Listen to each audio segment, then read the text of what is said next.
Well, the end of the game, missed some free throws, missed some shots, broke down a little bit. We got to get better finishing, but a young team learns that. But what I was proud of is they fought, and that's a huge team, and they had to fight to survive.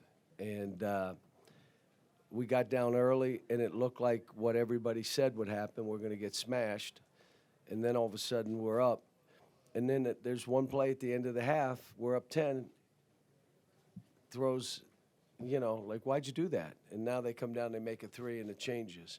Got back up, but again, we were trying to post the ball, and we didn't. Like, guys were dancing and just throw it in there, But I was proud of him. I mean, Robert went on a run. Other guys that didn't play well offensively rebounded and defended pretty good. I thought Reed was good. Jordan Burks was really good. I mean, he was whatever minutes he had. He was a plus 19, and it was all based on energy and effort and all those kind of things. Cal, in a game like this, especially early in the season, how do you balance riding hot hands versus knowing even when they're not making shots, I'm gonna need DJ, I'm gonna need Justin. You need to let them play through it. Yeah, you just in the game. I'm playing the game as it's unfolding. I'm not even thinking of somebody's ego at that point. They're going to have to grow up fast to be here. So, John over here, over this side. Took 38 threes. I'm guessing that wasn't totally the game plan. Is that just the way things developed? well, we had 4 at the end where we were trying to post the ball, and I think 3 of the 4 were air balls. And you just, we're a young team. I mean, Adou is young. He's 19. So you might as well say he's a freshman. He didn't play much last year. So you're out there with a bunch of young guys, and I've got to do a really good job of showing them how to finish games.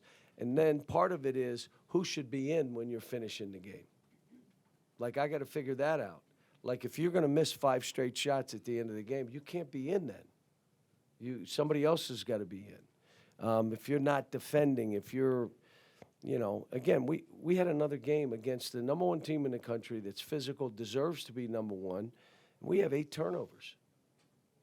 And a couple of them were, he got his arm grabbed. Did you get your arm grabbed on that? Yeah. Yeah, I figured that. I was going to say that. But, there was a lot of good. I mean, we didn't have the 20 minutes. By fouling, you knew what we were doing by running. And we got to them.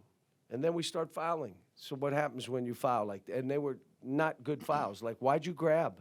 Why did you reach in? If you were in bad position, let them score, because the game keeps going. Now you're trying to run people down until you can get some breakouts, and they got to call timeouts, and that's your advantage. But we're learning. This was, none of us are happy that we lost the game. And I'm not happy. I got work to do to help them finish games off, figure out who needs to be in at the end of those games. But to come in this environment with this, everything that goes with this, the bells and whistles, and they perform like they did, I couldn't ask for much more other than make some free throws and a shot down the stretch and win.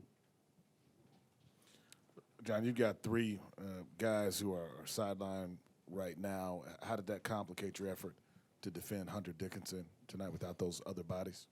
Yeah, one guy's misery is another guy's opportunity. So Jordan did well, Adou did well, and they're taking advantage. So when these guys come back, we'll figure it out. The good news is they're basketball players too. They're not just big guys. They can pass it, they can shoot it, they can bounce it. They may be 7'2", but they're basketball players. So the stuff that we're doing with Trey out on the floor, they can do too. Coach, you had another former Wildcat come in the locker room, John Wall, after the game. Did he have a message or? Yeah, he was good. But, when you're not making shots, you got to do something else to help your team win, basically, is what he said, wasn't it? Yes.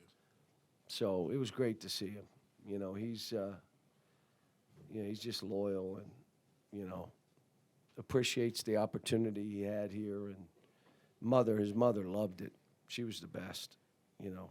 She would come in after he was gone. She'd come in. So Cal, I know you've kind of mentioned here a couple of times how good Adou was tonight, but I was hoping you could expand just a little bit more. I mean, his first career double-double, almost had a double-double in the first half. he fought. He played hard. He subbed himself. I had one guy that refused to sub himself. He missed 3 shots and turned the ball over. You're exhausted. Come out. It's not high school. He subbed himself. He subbed himself 3 or 4 times. And to play the way we're trying to play fast and random, you have to be in great shape. And the second thing is you got to sub yourself when you feel winded. But he played above the rim, went and got balls, was physical. He was good.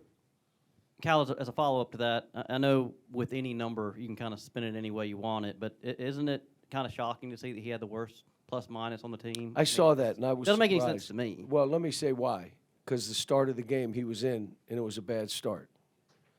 And then there was a stretch in the second half where we were even, and then they made a run at us, and he was in during that time. So that's why he was a minus 20-something. And then Jordan was a plus 19. So you look at Jordan and say, why was that? He just played with unbelievable effort and changed the game. He and this guy here, Reed, they walked in and the game changed. So we got a good group. I mean, I enjoy going in the gym every day, trying to figure out how I can help each of them. They want to win. We got dogs. You can't be young like we are. My guess is we're the youngest team in the country. That would be my guess, because Trey's the only, well, you got Antonio Reeves, but everybody else is 19, 18. They're all young. And you can't win with a group like that unless they are dogs. Like they'll battle, they'll bite, they'll go in, and they're not gonna, just give up and let you do what you want. So, all right, you want to ask these guys questions? Go right ahead.